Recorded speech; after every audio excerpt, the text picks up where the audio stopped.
मध्य प्रदेश के दतिया में भारतीय जनता पार्टी के बीच मचे सियासी बवाल पर राज्यसभा सांसद विवेक कृष्ण तन्खा ने तंज कसा है। उन्होंने कहा कि माई के दरबार में इस समय उफान और तूफान आया हुआ है। उन्होंने कहा कि अपने सीनियर लीडर की उपेक्षा पर अब भाजपा के कार्यकर्ता सड़कों पर उतर रहे हैं। ऐसा दृश्य मैंने आज तक कभी भी बीजेपी में नहीं देखा। राज्यसभा सांसद ने कहा कि भाजपा में अगर इसी गति से तूफान चलते रहे तो कांग्रेस का रास्ता सरल हो जाएगा। शनिवार को जबलपुर पहुंचे राज्यसभा सांसद विवेक कृष्ण तन्खा ने मीडिया से बात करते हुए कहा कि भाजपा में सब कुछ ठीक नहीं चल रहा है। क्या कहेंगे?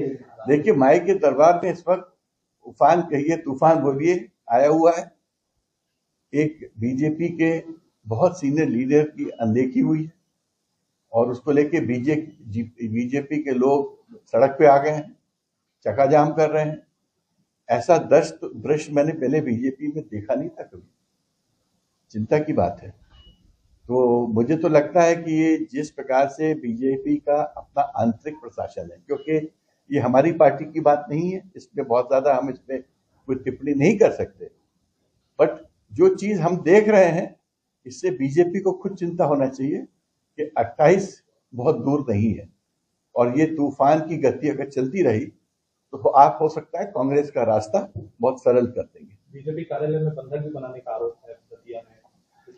अब बहुत सारी बातें हैं, अफवाह है कि नहीं है मुझे नहीं मालूम, और क्योंकि ये बीजेपी का आंतरिक मामला है इसलिए मैं डायरेक्टली इस पे कमेंट नहीं करना चाहता, बट एज एन आउटसाइडर हमको समझ आ रहा है कि बीजेपी में एक विद्रोह की स्थिति है और उनकी लीडरशिप इस विद्रोह को कैसे कंट्रोल करेगी इस समय।